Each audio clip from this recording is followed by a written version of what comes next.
the primary election race for state senate. The Republicans for the Plymouth Barnstable district, Mathew Muratore and Kari MacRae, are in the studio with us, both vying to be on the ballot for the general election this fall to face Democrat Dylan Fernandes. Now, Tommy you all is our own Charlie Fulmer, and we're joined by our media partner, Local Scene, PAC TV. Our format is simple. We've asked the candidates to have prepared opening and closing statements ready, no longer than 2 minutes for the open, and a 1 minute close, please. And we have a round of questions from the reporters with the answers limited to a minute, and then a lightning round where answers are either yes or no or 2 sentences tops. The reporter will decide. We find people running for office have a problem with that. That's why we love doing the lightning round. Also, please try and keep your answers to around a minute. If you consistently go over, ramble, or start to repeat yourself, then you get the bell.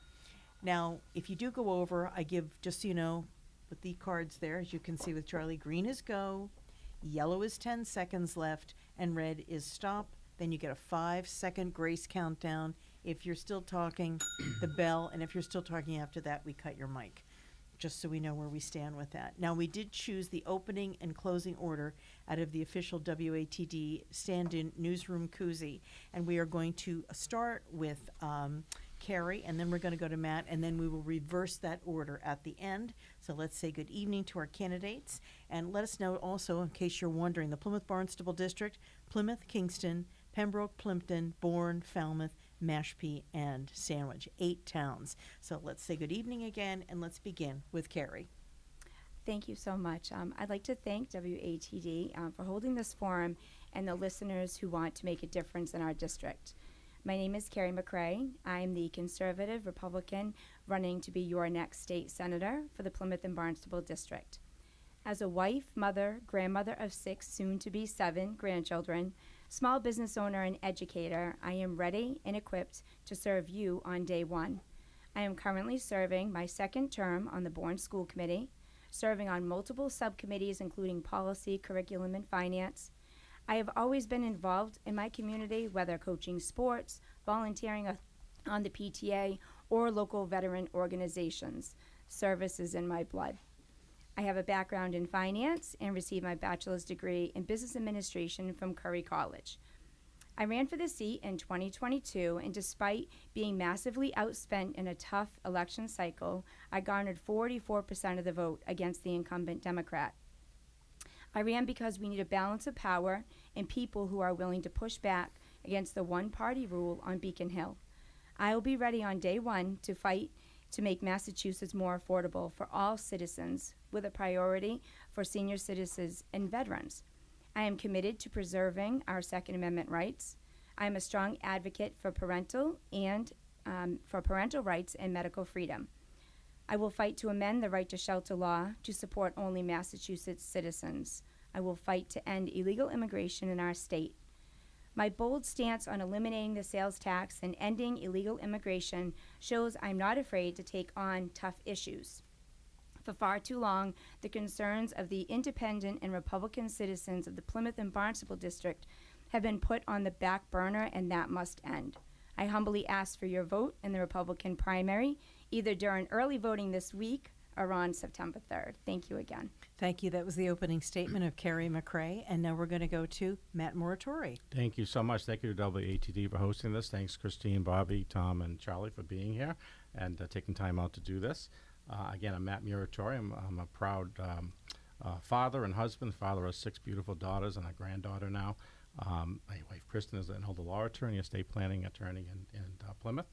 And as a former co-owner of local daycare centers and now current partner in a senior living consulting firm, I'm able to gain a keen sense of needs of the working families and seniors. I'm grateful to have served the town of Plymouth for the last 10 years as state representative, and as a member 10 years prior to that as a finance committee and the select board. Currently, I serve on several Plymouth boards and organizations, including PAC TV, BID Hospital Plymouth Advisory Board, the Sunrise Rotary Club, Plymouth Area Chamber of Commerce, Plymouth Youth Development Collaborative, and Plymouth Regional Economic Foundation. And those experiences have also given me a greater knowledge of our community. As a state rep, I serve on various legislative committees, such as the House Ways and Means Budget Committee, the Committee on Small Business and Municipalities, and Healthcare Financing. Additionally, I've been appointed to many task force and commissions during the last 10 years, including the Plymouth County Substance Abuse Task Force and the Commission on Human Trafficking, the State Commission on the Status of Persons with Disabilities, the Northeast Fire Protection Commission, and the Non-Emergency Human Service Transportation Task Force. I just recently recorded my 2000s vote, and I built relationships across the aisles with colleagues throughout the Commonwealth to pass legislation to improve mental health, housing opportunities, education, and legislation to fund the Commonwealth's infrastructures. This election is about bringing a balance of power and common sense legislation to state government. It's about solving the migrant crisis. It's about it's about affordability in Massachusetts, so people don't leave Mass, and it's about electing someone who has a municipal, business, and state experience to hit the ground running. I've enjoyed working in the legislature and I hope to do so and continue to build upon those experiences. Thank you for this opportunity. Thank you very much. Again, that was the opening statement with Matt Muratore. Now we're going to go to our WATD's Bobby Clark for the first question. Good evening, everyone. This is my question, and Matt, you've just been talking, so you're wound up, so I'll go to you first. What do you see as the biggest issue that folks in the 8 towns that you would be representing are concerned about? The issue that people talk to you about repeatedly? Yeah. So to date, we've knocked over 9,000 doors in the 8 communities, almost 9,100 at this point. And the one thing we keep hearing over and over is what I just touched upon, is about affordability. It's about affordability in Massachusetts and people that have been leaving Massachusetts, particularly retired people that have left. Younger people that are coming here can't afford to stay here. I have children in their 20s that can't afford to buy a house. There's the affordability of groceries, health insurance, you name it. There's an affordability issue. And a lot of it is tied to the migrant crisis, because I hear that a lot as well, and particularly the housing. And so, you know, we're spending over $1 billion the last fiscal year on the migrant crisis, another $1 billion this year. And we have to figure out a way to get this budget under control. We still have a hard time with meeting our revenue goals in the state, and that's one of the reasons why. So it's the affordability tied with the migrant crisis that really seems to be the issue I keep hearing. Same question, Kari? Yes.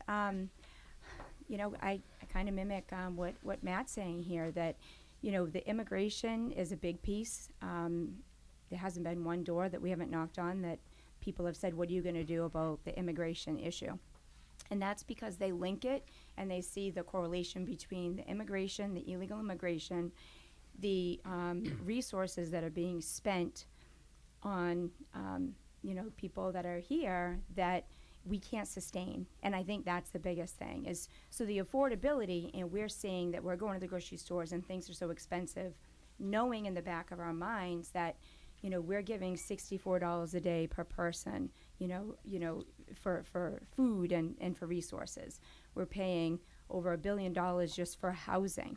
And all of those expenses are making everything crazy expensive. You know, in the town of Plymouth, for instance, to rent a 3-bedroom home, it's now about $3,300 to $3,600, whereas 10 years ago it was $1,800. I'm just going to ask a quick follow-up question, if that's okay. We're hearing this a lot from people running for office and people who are wanting to send in questions to candidates about the migrant crisis. And they keep referring back to the right to shelter law that was passed here in the early 80s during the Dukakis administration. People saying we've got to repeal that. How realistic is it for you to think in a legislature controlled by the Democrats that would ever happen? Kari? Well, I think it will happen, because you're already seeing Governor Healy is realizing finally that this is a problem. So I think you're going to see that the people are going to come together and make some sort of reasonable accommodations. I personally think it should just be for citizens. You know, I don't think it should be necessarily a residency, you know, requirements and things like that. It should be for citizens. If at that point we can afford to support those people, then we can open it up to people who want to come here who are just residents. Same question, Matt. I mean, you've been in the trenches there. You know how hard it is to get anything passed. Yeah, exactly. And to answer your question straightforward, there's no way in hell that the Democrats that leads the House or the Senate are going to repeal it at all. This law, as you said, was signed by Mike Dukakis back in 1983. It was meant for families of Massachusetts that had a need for shelter. And so what we've done as a Republican caucus on the House floor is we've asked, okay, let's have a 12-month residency agreement then, if you don't want to repeal it. Let's do 12 months. So you have to be a resident of Massachusetts. didn't want to do that. Let's do 6 months. Let's do 9 months. Let's do 3 months. We had all these votes on it and still didn't want it. And now the governor's now starting to come around because we're overloaded with people, and even we have people that are on a waiting list trying to get into shelters. It's never going to end, and we have our own people that need housing as well. So we need to do something on that line, and I hope the governor will continue on that course of actually making that happen. I'm just going to do one more follow-up question. In your experience, both of you, do you think that this issue, from what we're hearing, we're hearing more about this issue than anything, and I've been here for over 30 years. Is that your experience, Matt? Absolutely. It's the number one issue that people keep talking about, and it doesn't matter what side of the aisle we're talking about. I mean, I talk to my own Democratic colleagues who quietly will tell me it's an issue for them as well, but they're afraid to speak up against the establishment. Okay, Kari, is this what you're hearing from people out campaigning? Oh, absolutely. And I will say, too, that, I don't necessarily agree with Matt on that we will never change it. The reason why it won't change is because we don't have enough Republicans in office. And when you have over 90, Democrats that are just going to roll right into this election unopposed, that's the problem. What we can do as Republicans and independents, frankly, get involved and run against these people, because that will make change. That will make a difference when people start, doing like what I did, get up and decide to run.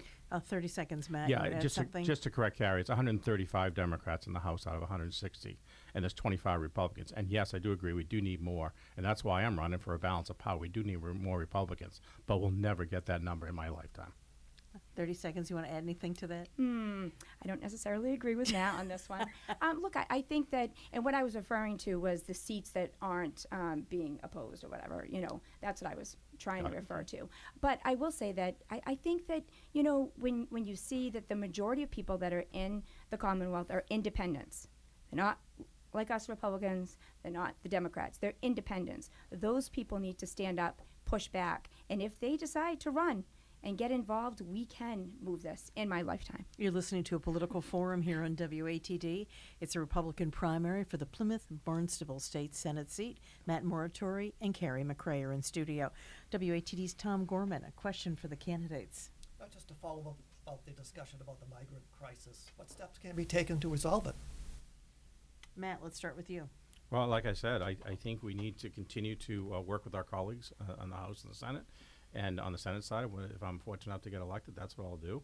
Try to work with more Democrats to get the Healy administration to make these changes. And if we could do it legislatively, that would be the best way to do it. But we see the crack now. We see the governor actually seeing this as an issue. We just need to see the Senate President and the Speaker to do the same thing so we can bring this forward. Same question, Kari.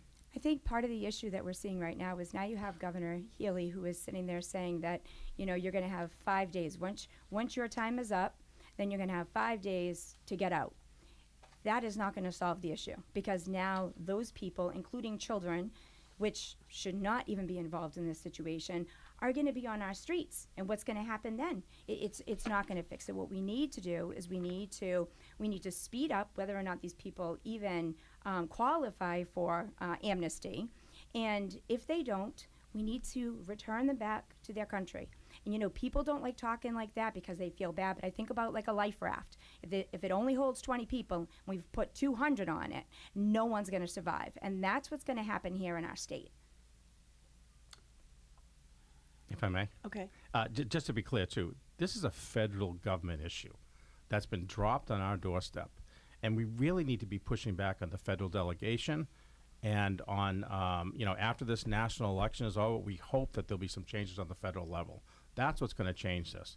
We could do whatever we can here in Massachusetts, but until the federal policy is in place, we'll never be able to get to that point. Okay. Essentially, we've been talking about affordable housing in all of this. And one of the efforts of the governor relative to affordable housing is the MBTA communities bylaw. Do you think it's fair, Matt? I don't think it's fair, and I'll tell you why. I think there's some good parts of it to try to create more housing. We are over 200,000 units below where we should be for housing, and it's been decades before we've really been pushing this. So even though I didn't support the housing bill that just went through, I think it was $5.4 billion housing bond bill, and I didn't support it because of what happened to the MBTA bill. because it takes away local control.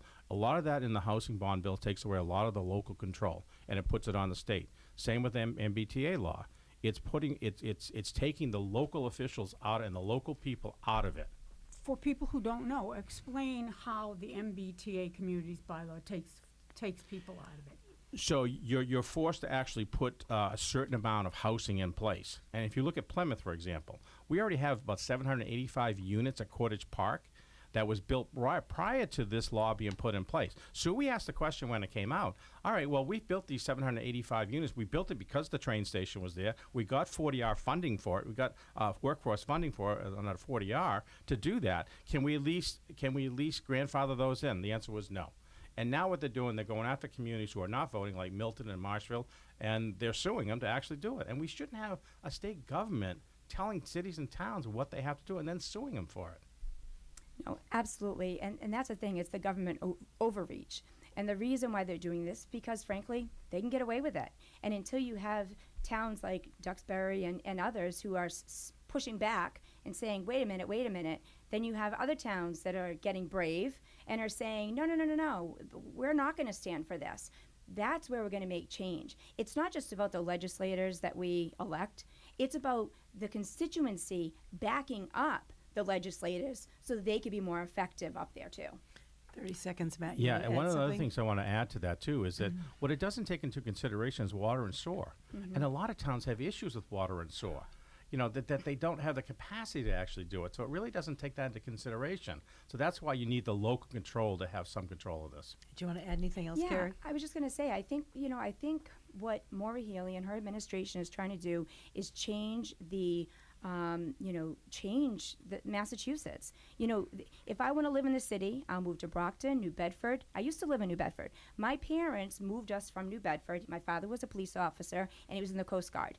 And you know what? He wanted a different life, not a better life, but just a different life than what he grew up with in New Bedford, and moved to Buzzards Bay. This is the problem, is they're trying to move everything and forcing it into these communities. And there's a reason why people live in those communities and choose to. They're trying to change everything. We got to push back. I just want to do a quick follow-up. Hope you don't mind me jumping in front of you, Tom. He's so polite. I love that. And it was about the MBTA Community Zoning Act. I know you think that it's, not effective, but here, this is a little bit different angle. Do you believe it actually solves any housing issue? Oh, Kari? absolutely. I don't think it does, because the issue is you have, with affordability, it's like 10%, if I'm correct, is, deemed you have to have affordability. But the rest of it is fair market value. People can't afford fair market value. I was just telling my husband, we were driving here, and, the roads are horrible. We've got, huge grass piles. I mean, it's really not that pretty. And I thought to myself, these guys and women that work for DOT making $60 an hour, right? They're making good money, $45 to $60 an hour. They can't afford to live on their own in Massachusetts. Well, you have to make $113,000, $114,000 as a single person to rent your own place and have your own. I mean, that's crazy. That's part of the problem too, is we are not making things affordable for anybody, not just the affordability 10%. What do you think, Matt? Does it actually solve any housing issue? I think it solves some of it. Yes, I do. I think there's a lot of good parts of that MBTA zoning law that does solve a lot of it. But the housing bond bill solves some of it as well. There's a lot of tools in the toolbox that we need to actually solve a lot of this to get to that 200,000 that we're actually behind.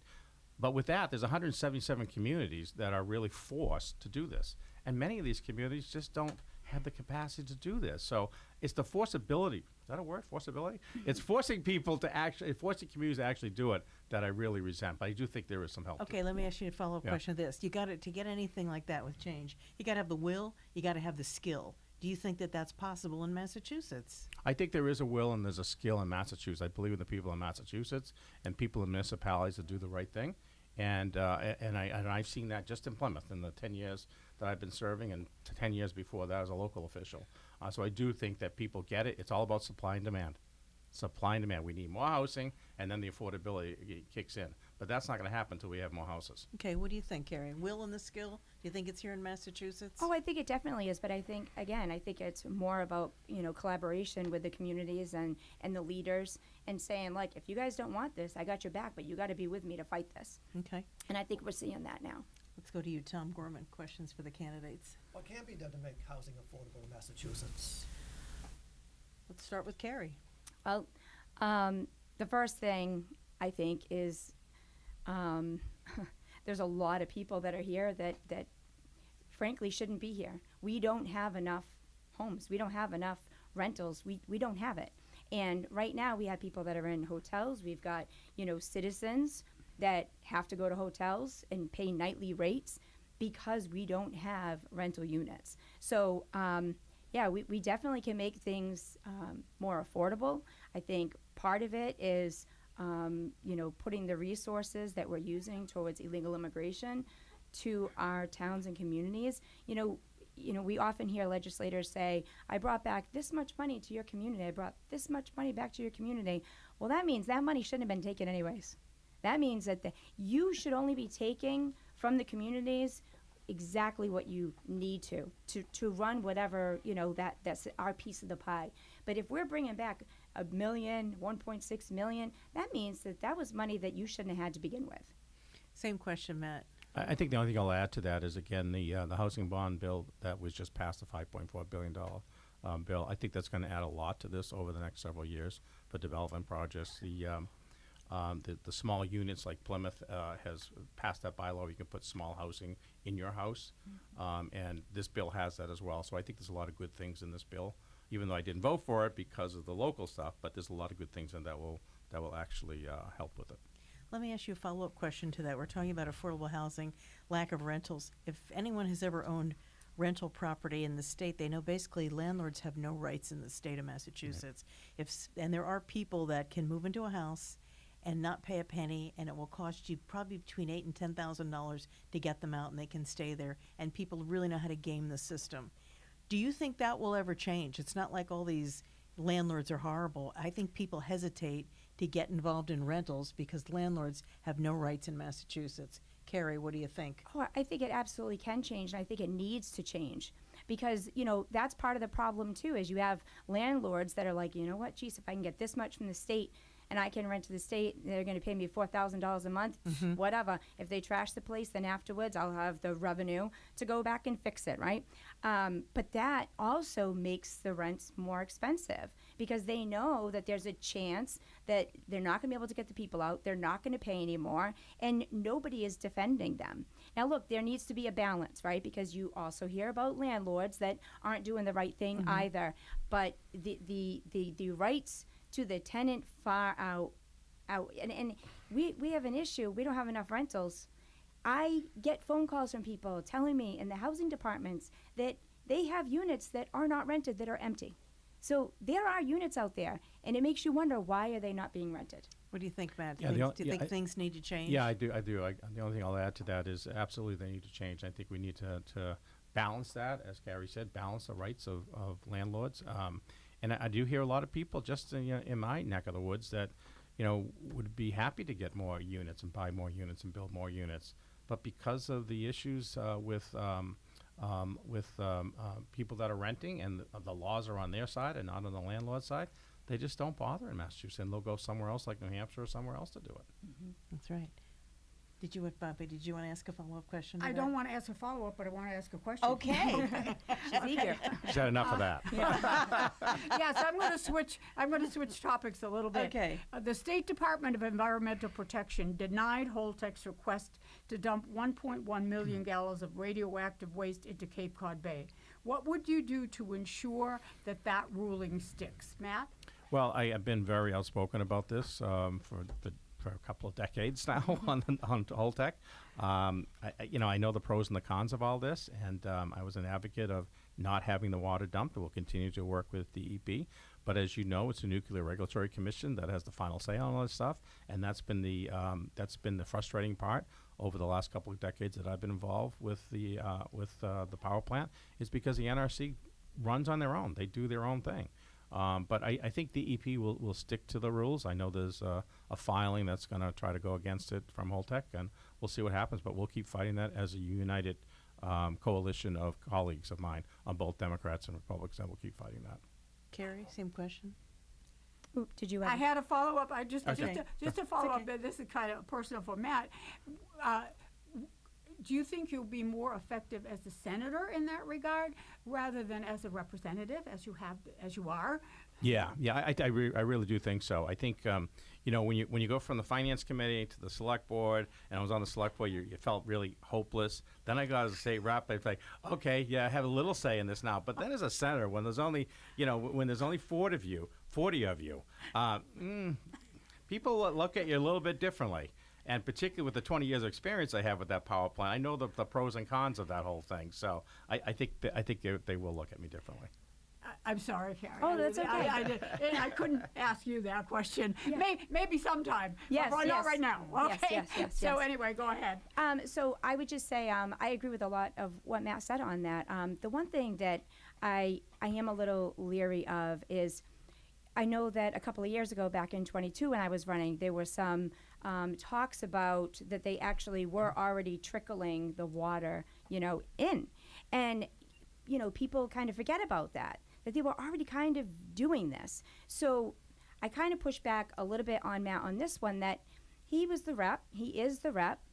Sue Moran was standing out there talking like, we can never let this happen. It was happening. I was at a meeting in Plymouth where they literally admitted that, well, yes, there's a little bit that's trickled in. So I think what we need to do is we need to push back on, to your point, the Keating and Markey and Warren, because they have more control. They have more say when it comes to the federal side of things with EPA. So I think we need to push them harder, because we can never allow that to happen. There's already too much regulation. Sorry. 30 seconds, and we're going to go to break. Just to correct Kari a little bit, that's called refueling. And whenever the plant refuels, and they were open, I think, in 1972, every several years they refuel and the water gets discharged. Mm-hmm. So that's a normal process of it. When you look at the science versus the reality, that's really the issue. But now we have a perception that there's going to be this water being thrown into the the Cape Cod Bay, and what it's going to do to the economy of Plymouth. And that's the reality that we're living with now. We're going to take a quick break. You're listening to a political forum here, the Plymouth Barnstable State Senate seat in the Republican primary. We'll be back right after this. The political forum continues. Now, back to Studio B. Here's your moderator, Christine James. Studio B is the Plymouth Barnstable State Senate seat for the Republican primary. Mathew Muratore, Kari MacRae in studio here. And of course, as we said earlier, if you're not sure if that's your district, it's Plymouth, Kingston, Pembroke, Plimpton, Bourne, Falmouth, Mashpee, and Sandwich. I'm Christine James, your moderator, also asking questions with me, Bobby Clark, and Tom Gorman. And right before we went to the break, I think we were getting ready to go to Tom for the question for the candidates. Tom? In recent years, there have been a lot of people and businesses leaving Massachusetts. Why do you think that is, and what can be done to reverse that trend? Let's start with Kari. Well, I think the first thing is we don't. I work for a small business right now, and when every year he has to do his filings, and it's $500 to refile for his small business here in Massachusetts, and he also has a small business in New Hampshire, and it's, I think, $150, right? Those are the types of issues that we're dealing with, is people realize that they can keep more of their money. You've got the millionaires tax, which is impacting everybody, not just the millionaires. There's too many taxes. They're taking too much from people who want to do better and thrive and support. I mean, small businesses, that's where most people, are employed. So the fact that we aren't doing more to promote small business, and we're losing small and big businesses, that's a major issue. I mean, we need to do better. I think we spend a lot of time in Massachusetts on large companies and try to attract large companies here in Massachusetts, which is great to have. But yes, the small businesses are the backbone of our economy. There are more small businesses combined than there are large corporations that employ people. And I think a lot of it has to do with the regulations that have been put on small businesses over the last several years. Mm-hmm. I think some the taxes that have been added on, some particularly payroll taxes. And we need to do some more tax incentives, some tax credits, some tax cuts, to really help small businesses here in Massachusetts, because they do help the entire economy, and that's how you start making things affordable. One of the reasons we closed our daycare center, we had it for 20 years. Small business, we had 3 daycare centers. We had closed one in Bourne, We couldn't get the help. It was getting too expensive to get help. And the same thing up in Kingston and Plymouth, the same thing. So we just decided let's sell it to a larger company, because a larger company can do better than a small company can. And that's just the reality of what we went through as a small business. Did you want to do any follow-up with that? You know what, I'm gonna skip to another question. I was thinking about that, but when you, Matt, when you said that about the reality, you couldn't get enough help. Well, of course, a lot of these towns here in your district have seasonal help come in, and they can't find places to live either. Yeah. And so that's a different kind of a housing issue for your district. What can be done? Yeah, well, that's the issue, and the one daycare we closed was in Bourne. It was the only one of 3 that we had open during COVID. Staff was great. They wanted to stay open during the emergency, and it was wonderful. We cared for a lot of people.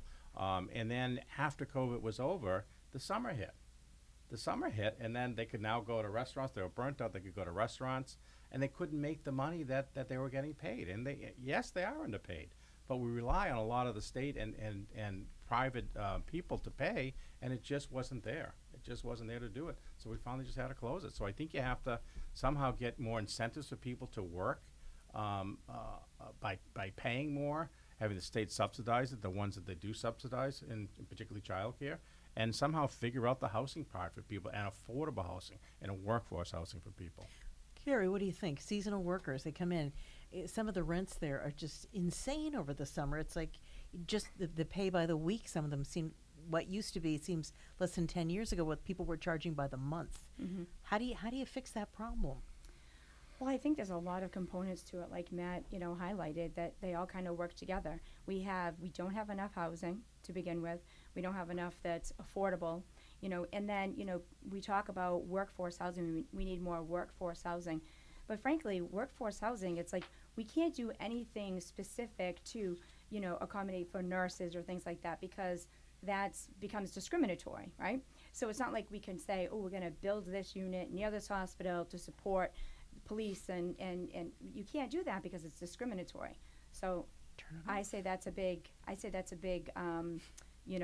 that's a big problem for us too, is we need to have more affordable housing, but it all kind of works together, because those seasonal employees, they support our community, and they add value because they come here, they want to experience what it's like to live here, and oftentimes those people come here because they meet people and they want to be part of our community, permanently. You want to add something? 30 seconds. Just one thing. On the islands, Nantucket and Martha's Vineyard, on our senior housing company, we actually work with the 2 nursing homes on both of the islands. And Martha's Vineyard is actually building a new nursing home, and with it, they're building workforce housing with it as well, for the workers that are going to be working in that new nursing home. Think that's to going make to be it a more trend? affordable. I think you're going to. I was just going to say, I think you're going to see that Right. more of a trend. I think Nantucket is looking at the same model. Okay, and everything, Nantucket is what?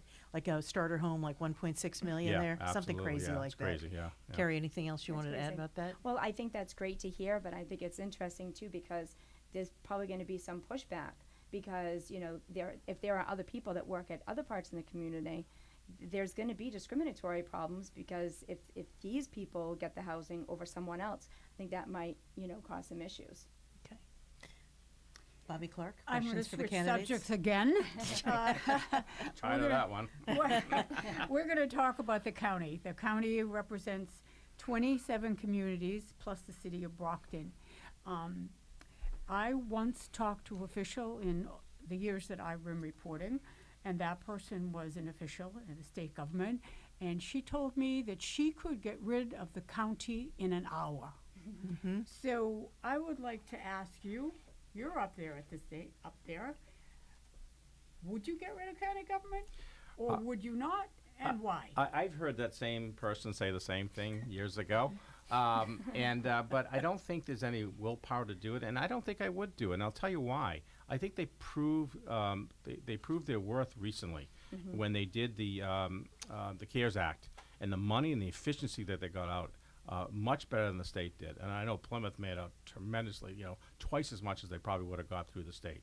So I do think that. I also do think that if we want to make it more effective, I think by giving them more funding in the state budget to do things like a board of health, a regional board of health that's through the county, or other things like that. That county works wonderful in other parts of the country, and we need to kind of support it in order to do that. They showed here that they could do it. We need to support it some more to try to do some other things to try to save municipalities money as well. Kari? Yeah, I would say I agree. I think that we definitely saw that the county commissions, they did a great job during COVID. I will say that I don't necessarily agree with, what did you say about the health, having like a health department that's county? Because again, I think all the towns are so different that I think it's important for the towns to, have control of that. But as far as the county, I think they do a good job. And I think that there's a lot that as legislators we can learn from how they balance their budgets and what they've done and for allocating their resources. I think there's a lot we could learn from them. Just one follow-up question, and I know you'll be representing many communities, but in Plymouth in particular, we have the county woodlot, which is on Long Pond Road, a very, very busy road. The county woodlot has been under consideration by the county to be used for many things. And some of the things people find objectionable, a racetrack was floated at one point in time. That seems to have disappeared. Nevertheless, the county woodlot will at some point in time be used for something. And do you have any, Matt, do you have any thoughts about the best use of the county woodlot? I don't, but I can tell you, like the horse track racing, I just want to let you know about that. We have legislation pending that was a home rule petition to the town of Plymouth that would not just allow the selectmen to not approve or approve a horse track racing, but also the people have to go to a vote. So that legislation is pending. It should be out in the next month or two. But no, I don't, because there's a lot of things that have been floated out there. I think a sports complex may be nice, kids' sports complex where they could play soccer and hockey and all that. That may be a nice niche there because a lot of that would be on weekends. But the traffic is still the issue in that area, and that's what we have to be able to look at. I have seen a plan recently that has the traffic go through Camelot Park and get on to another exit off of Route 3. But where's that money going to come from? State's not going to come up with that money, so we got to figure that stuff out. But I think a sports complex may make sense. Housing and other things at this point, it's going to create traffic. I don't think so. Yeah, I agree too. I think the housing would be, an issue because I know that that's floated around too. I mean, a sports complex, that's great, right? Use the space for the community. Let them kind of decide. Have we had a poll question that's gone out to the community and said, hey, what would you like us to do with this space? That's something that would be a great idea too. Tom Gorman, questions? Some communities have voiced concern about the state aid formula. They say it's unfair, how money is allocated. What are your thoughts about that? Kari? Well, I haven't dived into it too much, but I will say that I've heard arguments about, it should be per capita per person, and then it doesn't seem like that's the way it is right now. I don't know exactly why there's a difference there, but I think at the end of the day, it needs to be something that's balanced, that makes sense. So I don't really know the whole formula. Maybe Matt can enlighten me a little bit here about that. Okay. 30 seconds, Matt. Yeah, the only thing I'll add to that is I think the state aid formula, it's worth looking at. It's been around for decades. And I think it's time to start looking at the state that and the Chapter 70 money for schools as well, and start looking at these things with a commissioner or something and come up with some best plans. Okay. One of you will be up against a very well-funded Democrat in the fall, endorsed by the governor. The district is not necessarily as conservative as it once was. How do you plan to beat your opponent, Matt? I tell people I need enough money to win. And what we've done is we put a plan together. I run it like a business, and we put a plan together, and we execute the plan throughout, and we know how much we need, the budget we need to raise the money. So right now I've raised over almost $90,000 to date, and we have plans to raise a lot more to actually win this race. So again, I don't think it's all about money, and the district is somewhat it's probably more purple. That's why I wore my purple shirt today. I think it's more purple. Oh, it is. Yeah, and it's not far-leaning left and progressive as the Democratic challenger will be. I mean, he represents the islands and Woods Hole, which is great. He does well for those. But this is a purple area, and there are a lot more conservatives, particularly in Bourne and Sandwich, in the Pembroke area, and Plymouth. They've been able to win for I have 7 elections in a row I won, as selectman and as well as a state rep. So, What do you think? Same question, Kari, up against a very well-funded candidate in the fall election. Well, I think well-funded, yes, but backed by Maura Healey right now, I don't think that's grabbing too many brownie points. I will say that when I saw that that she came out right away, I was like, yes, that's all right, bring it on, right? We're struggling. We have people, 1,100 people are leaving a week. And you know what? When you look at Dylan Fernandes, he's progressive, liberal, Democrat. The Democrat Party is not what it used to be. It's not the Kennedy's Democrat Party in Massachusetts anymore. What's happening is it's being taken over by, people who want to have more of a socialist type of government. We see it here in our state. It's been creeping in for years. So I think that as much as, he's vying for the seat, I think either one of us will absolutely beat him, no matter what the funds are. If the message is right, and we know that we're on the right side of things and common sense and we can't afford it, somebody like Dylan Fernandes should be representing, if anything, Cambridge, not the Plymouth and Barnstable district. Okay. Question? Bobby Clark? I was listening to what you were saying. Yeah, me too. That's Sorry, a little interesting. fiery. That's really interesting about Cambridge. Would you, the city of Brockton, I believe, just banned the use of cell phones in schools. Would you ban the use of cell phones in school? Would you advocate that statewide? What do you think, Kari? Statewide, I wouldn't. Look, there's certain things that need to be handled locally. And, the teachers, the schools, there are certain things that need to be handled in the schools with the school departments and stuff. Because you know what? Look, it's like guns. You ban guns. If they told us, everybody, you cannot have guns, guess what? They're still going to have guns. People are still going to be out there with guns. Same thing happens with cell phones. They will be smart. And you know what? You can't be body searching kids. They're going to get away with it one way or the other. So as far as managing it in the schools, I think it's very important because that's a problem. Absolutely. I'm a teacher. I see it. It's a problem. But with respect and conversations and control of your classroom, you don't need legislation to tell you can't have cell phones in school. Matt? the only thing I would add is, you don't need legislation. You need the schools to do that. In Plymouth, the schools have done that for several years now. They've been able to do this and do it effectively, and I think it's up to the school systems to do that. Sorry, I just got to take this call. Just kidding. Oh, you're so fresh. That was good. Thank you. What do you question, Tom Gorman? Do you believe that global warming is causing rising sea levels, and if so, what can be done to address that? Start with you, Matt. Yeah, we see. The answer is yes. I think there's some issues with that that you see. We see on the coast of Plymouth, we have 33 miles worth of coastline, and we've been out there several times over the last 10 years, working with neighbors, working with the town to figure out ways on the erosion of the beaches that are happening. One example down in the southern part of Plymouth in Cedarville, there were houses that 6, 7, 8 years ago, 10 years ago, had 200 yards or 200 feet or more of grass space to the edge, and now they're like 50, 60.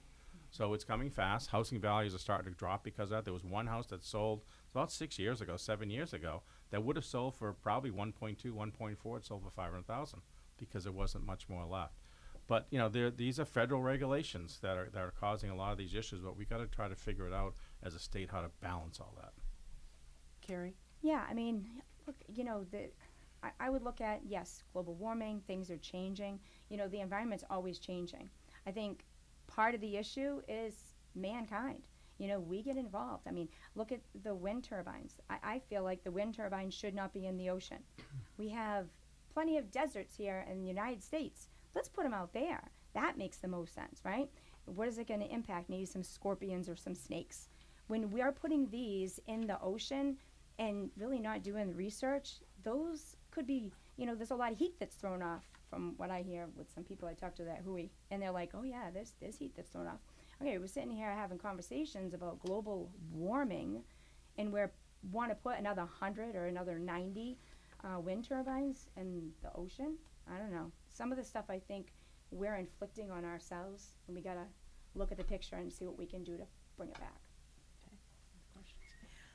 You've got 8 very different towns. Did I jump ahead of you? It's okay. I'm going to make Bobby mad. 8 very different towns make up the district. Some people say there are two different worlds on both sides of the canal. How do you plan to represent the interests of all these communities? Kari? I think right now, affordability and immigration is impacting every single town, and it's getting worse. It's not getting better. I think, one of the biggest things for me as a state senator is to be involved every day, for it to be a full-time job. We have legislators that, I hear it from the town clerks in some of the towns. They're like, oh, we hear from the legislators when it's election time. We don't hear from them other than that, unless there's some hot topic. Those are the types of things I think that, for me, I want to be present in all the communities and make sure that we're advocating for things that apply to them individually. And you'll find some common things as well. Same question, Matt. Yeah, so this has been a full-time job for me for quite a while now. And I think, again, what's resonating on both sides of the bridge is the balance of power, the migrant crisis, and affordability. So no matter where we go door knocking, that's what we hear. Obviously, the Cape has a little bit difference because of the bridge issue and the replacement of the bridge. Obviously, we like to replace both bridges, but it looks like only one will be replaced right now. And there's some other issues that are a little bit different, but I think there's commonality in all those other things that I just talked about. And one of the things for me, there were several reasons why I decided to run for this. I realized that I live 5 minutes from the Sagamore Bridge, and I am equal distance to Woods Hole as I am to Pembroke. It takes me 45 minutes to get to either place, the further spots. So I thought that was kind of interesting. Even in the summer? Even in the summer, because you know why? Because my wife's family's from Falmouth. They live in Falmouth still, and we go down there a lot. So we know the time to go. We know the back roads to go, et cetera. So, we've been down there for decades, so we get it. Absolutely. Well, I am too, I will say. Okay. Yes, I live right. Actually, the crow fly, I think we're like a mile from each other, actually. So, kind of the same thing for me too. When I looked at it back in 22, it's like, you know what? We're like smack dab in the middle, and it makes sense. I'm thinking about both of you being up there at the State House, and if and when either of you get there, what committees would you want to work on? Ways and Means? Begin with you, Matt. I would love to keep the Ways and Means. I'm the assistant ranking minority member on Ways and Means right now. I would love to continue with that. I also think tourism is big for us as well. I was on tourism for 8 years. Just the last 2 years, I was taken off of that, but I'd love to get on tourism again and continue the work that we started in Plymouth and the other parts of the Cape communities as well, and probably small businesses as well that I just started being on this year. I think that's an important one to bring up to your question about small business. With my background and experience in small business, I think that would make a lot of sense.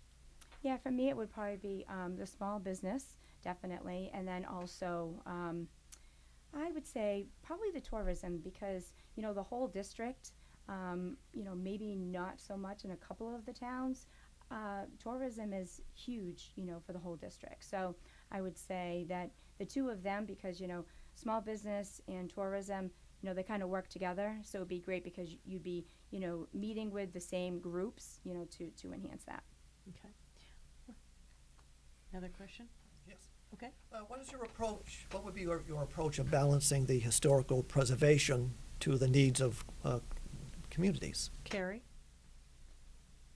So balancing preservation, like you mean for like historical Yes. and things like, absolutely. I mean, I think that this is something where the county comes in great too, because they can advocate to bring in more resources and get some resources allocated to that. I know in the town of Bourne, I've been very involved with historical society and the museums and things like that. So I think it's very important that we don't lose the fabric of our historical areas. In Bourne there is, Pembroke, all the towns, and part of that MBTA issue and part of over populating and things, that's going to make an impact there. So definitely all for that. Matt? I think I'd add to that by advocating for being on the tourism committee, to advocate for a lot of these communities that will be turning 400 and a lot of them are going to be turning 400. Plymouth was the first one. We were able to get tens of millions of dollars for the Plymouth 400. Really, it was for the infrastructure of that that has been put in place in Plymouth. Not so much for the party that they talked about, but it's really for the infrastructure to last for decades to come. And I think that's important for these other communities that are going to be turning as well.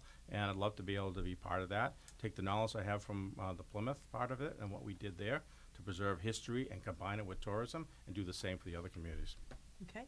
We're going to go to our lightning round now. And this is where the reporter will ask the questions, and the answer is either yes or no, or one or two sentences. And a break with tradition, I'm not going to ask Plymouth County government stay or go because Thank you. Bobby already asked it as a long, Good job, Bobby. a long form question. So, Tom, do you have any lightning round questions for the candidates? What's your opinion about term limits? 2 sentences. Matt. Yes. Okay. Absolutely for it on all levels of government. Okay. Bobby Clark. Would you favor a ban on the sale of nips? Carrie. Absolutely not. Matt. No. Okay. In a tribute to our own Charlie Mathewson, what's your favorite bad habit? Matt.